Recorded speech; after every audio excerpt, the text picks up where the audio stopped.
Hello students, आज इस video में हम करने जा रहे हैं क्लास 11th हिस्ट्री का चैप्टर नंबर 10। पाठ का नाम है मूल निवासियों का विस्थापन यानी कि डिस्प्लेसिंग इंडिजियस पीपल। तो इसमें हमने लिए हैं बहुत ही महत्वपूर्ण 23 सवाल। तो शुरू करते हैं। तो पहला क्वेश्चन है, किस कानून ने आरक्षण में मूल निवासियों को जमीन खरीदने और कर्ज लेने का अधिकार दिया?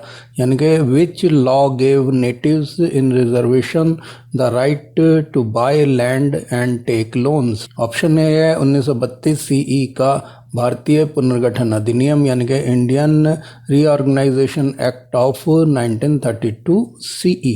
ऑप्शन बी है 1934 सीई का भारतीय पुनर्गठन अधिनियम यानी कि Indian reorganisation act of 1934 CE. और सी है 1936 सीई का भारतीय पुनर्गठन अधिनियम यानी कि Indian reorganisation act of 1936 CE. और डी है भारतीय पुनर्गठन अधिनियम 1938 सीई यानी कि Indian reorganisation act of 1938 CE. तो इसका जो सही जवाब है वो है बी यानी कि 1934 सीई का भारतीय पुनर्गठन अधिनियम Indian reorganisation act of 1934 CE. चलिए अगले क्वेश्चन पे चलते हैं। क्वेश्चन नंबर 2 है, उत्तरी अमेरिका के मूल निवासियों ने 1954 ईस्वी में डैश द्वारा संयुक्त राज्य अमेरिका की नागरिकता स्वीकार कर ली थी। The natives of North American accepted citizenship of USA by the dash in 1954 CE। Option है भारतीय अधिकारों की घोषणा यानी कि declaration of Indian rights. B है ब्रिटिश अधिकारियों की घोषणा यानी कि declaration of British rights. C है संयुक्त राज्य अमेरिका के अधिकारों की घोषणा यानी कि declaration of United state rights. और डी है अमेरिका के अधिकारों की घोषणा यानी कि डिक्लेरेशन ऑफ अमेरिकन राइट्स। तो इसका जो सही जवाब है वो है ए भारतीय अधिकारों की घोषणा यानी कि declaration of Indian rights. Question number 3 है, फ्रांसीसी कनाडाई विरोध वर्ष डैश में हुआ था यानी कि the French Canadian rebellion organised in the year dash. Option है 1837 यानी कि 1837। बी है 1838 यानी कि 1838। सी है 1839 यानी कि 1839। और डी है 1840 यानी कि 1840। तो इसका जो सही जवाब है वो है ए 1837 यानी कि 1837 में फ्रांसीसी कनाडाई विद्रोह हुआ था। क्वेश्चन नंबर 4 है, मूल अमेरिकी जनजाति जिसे अमेरिकी राष्ट्रपति एंड्रयू जैक्सन द्वारा जबरन बेदखल कर दिया गया था डैश थी। The native American tribes which was forcibly evicted by US President Andrew Jackson was dash। Option A है हॉपिस, बी है चेरोकी, सी है मैटिस और डी है ऑटवासो। तो इसका जो सही जवाब है वो है बी यानी कि चेरोकीज। क्वेश्चन नंबर 5 है, ऑस्ट्रेलिया महाद्वीप पर डैश का आगमन 40,000 साल पहले शुरू हुआ था यानी कि the dash began to arrive on the continent of Australia over 40,000 years ago. Option A है एज़टेक यानी कि एज़टेक्स। बी है चेरोकी यानी कि चेरोकी। सी है आदिवासी यानी कि एबोरिजियंस। और डी है ओटवास यानी कि ओटवास। तो इसका जो सही जवाब है वो है सी आदिवासी यानी कि एबोरिजिनिस। क्वेश्चन नंबर 6 है, यूरोपीय लोग देसी जंगलों को काटकर उनकी जगह डैश रखना चाहते थे। European wanted to cut down native forest and replace them with dash. Option A है गन्ने के खेत यानी कि शुगर केन फील्ड्स। बी है चावल के खेत यानी कि राइस फील्ड। सी है मकई के खेत यानी कि कॉर्न फील्ड्स। और डी है कपास के खेत यानी कि कॉटन फील्ड्स। तो इसका जो सही जवाब है वो है सी यानी कि मकई के खेत कॉर्नफील्ड्स में वो बदल देना चाहते थे जंगलों को। क्वेश्चन नंबर 7 है, जिस वर्ष अमेरिगो डी वेस्पुची की ट्रेवल्स प्रकाशित हुई थी वह डैश थी। The year in which Amerigo de Vespucci's travel was published was dash. Option A है 1508 यानी कि 1508।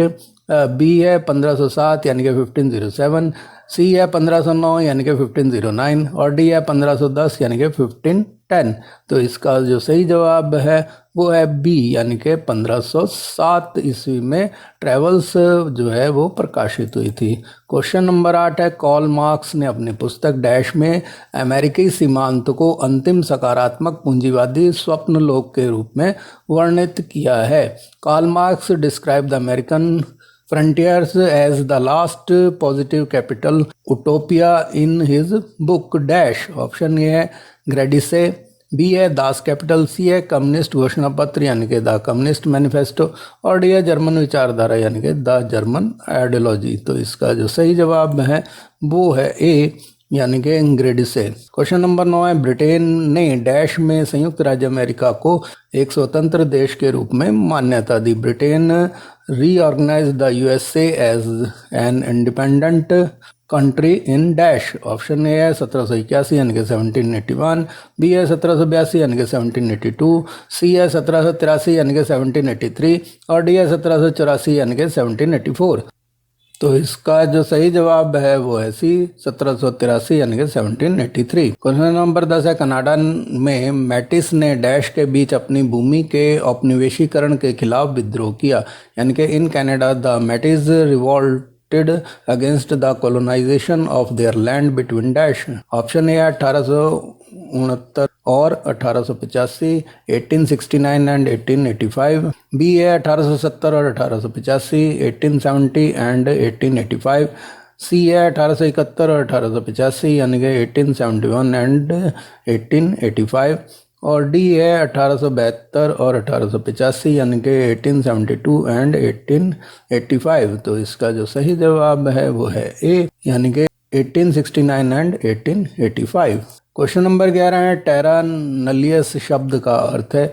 The term terra nullius means, A है किसी से संबंधित भूमि यानी कि land belongings to nobody, B है मूल निवासियों से संबंधित भूमि यानी कि land belongings to native, C है राज्य से संबंधित भूमि यानी कि land belonging to the state और डी है अप्रवासियों की भूमि यानी कि लैंड इमिग्रेंट्स। तो इसका जो सही जवाब है वो है ए किसी से संबंधित भूमि यानी कि लैंड बिलोंगिंग्स टू नोबडी यानी कि किसी से भी संबंधित नहीं है जो जमीन वो टेरा नलियस कहलाती है। क्वेश्चन नंबर 12 है, ऑस्ट्रेलिया में सस्ते श्रम देने वाले श्रमिक डैश थे यानी कि workers who provided cheap labour in Australia were dash.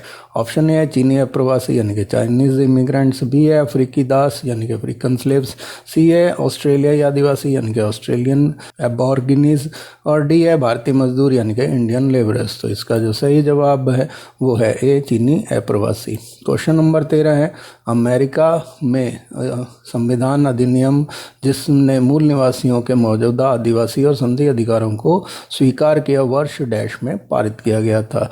The constitution act in America which accepted the existing aboriginal and treaty rights of the native was passed in the year dash. Option ए 1984 यानी कि 1984, B 1986 यानी कि 1986, सी है 1982 यानी कि 1982, सी है 1988 यानी कि 1988। तो इसका जो सही जवाब है वो है सी 1982 यानी कि 1982। क्वेश्चन नंबर 14 है, अमेरिका में क्रांति इंग्लैंड की तुलना में अलग तरीके से आई। Revolution of America can different way than that of England. Option A संपदा यहाँ स्थापित की गई थी, स्टेट्स वर एस्टेब्लिश्ड है, बी है लोगों ने ग्रीड में संगठित होकर कलाकृतियों को बेचा यानी कि people organized the grids and sold the artifact, C है ढांचागत विकास और कृषि उपकरणों का निर्माण यानी कि infrastructural development and manufacturing of agriculture tools और डी है उन्होंने मूल निवासियों से भूमि छीन ली और उन्हें निष्कासित कर दिया। They snatched lands from natives and expelled them. तो इसका जो सही जवाब है वो है सी ढांचागत विकास और कृषि उपकरणों का निर्माण यानी कि infrastructure development and manufacturing of agricultural tools. Question number 15 है नृ विज्ञान का विषय उत्तरी अमेरिका में डैश से शुरू किया गया था, यानी कि the subject of anthropology was introduced in north America from the dash. Option ए 1820 सी यानी कि 1882, बी है 1830 सी यानी कि 1830, सी है 1840 सी यानी कि 1840 और डी है 1850 सी यानी कि 1850। तो इसका जो सही जवाब है वो है सी 1840 सी यानी कि 1840 सी। क्वेश्चन नंबर 16 बहुत से मूल निवासी संयुक्त राज्य अमेरिका के नागरिक बन गए, लेकिन इस शर्त पर कि a number of native people become citizen of USA but on condition that. A है उन्हें अमेरिकी नागरिकता का अधिकार दिया जाएगा, they shall be given citizenship right. B है उनके साथ यूरोपीय लोगों के समान व्यवहार किया जाएगा, they shall be treated at par with Europeans. C है उनकी परंपराओं में हस्तक्षेप नहीं किया जाएगा और आरक्षण कायम रहेगा, the tradition shall not be interfered with and reservation shall be sustained. और डी है उन्हें प्रशासनिक नौकरियां प्रदान की जाएंगी, they shall be provided with administrative jobs. तो इसका सही जवाब है सी, उनकी परंपराओं में हस्तक्षेप नहीं किया जाएगा और आरक्षण कायम रहेगा। क्वेश्चन नंबर 17 है गोल्ड मिश का अंत डैश के साथ हुआ, gold rush ended with. Option A मूल निवासियों और यूरोपीय लोगों के बीच युद्ध, several wars between natives and Europeans. B है रेलवे लाइनों का निर्माण, चीनी श्रमिकों की भर्ती, construction of railway lines, recruitments of Chinese workers. C है प्रकृति के लोगों को कई समस्याएं, several problems to nature people. और डी है कैलिफोर्निया में सोने की खदानों को खोजने का मात्र मृग तृष्णा, यानी कि मेरे merge of finding gold mines in California. तो इसका जो सही जवाब है वो है सी, प्रकृति के लोगों की कई समस्याएं यानी कि several problems of natural people. Question number 18 है अमेरिका में मूल निवासियों की जनसंख्या में भारी कमी आई क्योंकि population of native peoples in America met to sharp decrease because. A है उन्हें आरक्षण के लिए निर्वासित कर दिया गया था, they were deployed to reservations. B है उन्हें नागरिक अधिकार नहीं दिए गए थे, they were not given rights of citizens. C है उन्हें गुलाम बना दिया गया था, दे वर मेड स्लेव्स। और डी है तथाकथित आरक्षण और यूरोपीय लोगों द्वारा उन पर किए गए अत्याचारों में उन्हें खराब मौसम का सामना करना पड़ा, they had to suffer inclement weather in so-called reservation and the atrocities exercised upon them by Europeans। तो इसका जो सही जवाब है वो है डी। अब क्वेश्चन नंबर 19 है डैश अमेरिकी राज्य जॉर्जिया में से एक के मूल निवासी थे, the dash were the original inhabitants of the one of the American state Georgia. तो ऑप्शन ए है चेरोकी, बी है जॉर्जियाइज यानी कि जॉर्जियाई, सी है माया, डी है एजटेक यानी कि एजटेक्स। तो इसका जो सही जवाब है वो है ए चेरोकी यानी कि चेरोकीज। क्वेश्चन नंबर 20 है मूल निवासी इस बात से हैरान थे कि यूरोपीय व्यापारी कभी कभी उन्हें उनके माल के बदले बहुत कुछ देते थे और कभी कभी बहुत कम, क्योंकि natives were puzzled by the fact that the European trader sometimes gave them a lot things in exchange for their goods, sometimes very little because. A है उन्होंने सोचा कि उन्हें धोखा दिया गया, they thought they are cheated. B है उन्हें बाजार और मांग की आपूर्ति में उतार चढ़ाव की कोई समझ नहीं थी, they had no sense of market and fluctuation in demand and supply. C है कि यूरोपीय चतुर लोग थे, यूरोपियन वर क्लेवर पीपल। और डी है कीमतों में हर साल उतार चढ़ाव हो रहा था, प्राइजेज वर फ्लक्चुएटिंग एवरी ईयर। तो इसका जो सही जवाब है वो है बी, कि उन्हें बाजार और मांग की आपूर्ति में उतार चढ़ाव की कोई समझ नहीं थी, यानी कि they had no sense of market and fluctuation of demand and supply. Question number 21 में फिल इन द ब्लैंक्स बनने यानी कि रिक्तान बनने। एक देसी नेता चीफ सिएटल ने 1854 में संयुक्त राज्य अमेरिका के डैश को एक पत्र लिखा था, a native leader chief Seattle wrote a letter to dash of the USA in 1854। तो इसका जो सही जवाब है वो है राष्ट्रपति यानी कि द प्रेसिडेंट। क्वेश्चन नंबर 22 है चेरोकी एक विशिष्ट समुदाय का अपना संप्रभु क्षेत्र था, Cherokee distinct community had there dash territory. तो इसका जो सही जवाब है वो है सार्वभौम यानी कि sovereign. Thanks for watching this video. आपने जो कीमती समय दिया उसके लिए धन्यवाद।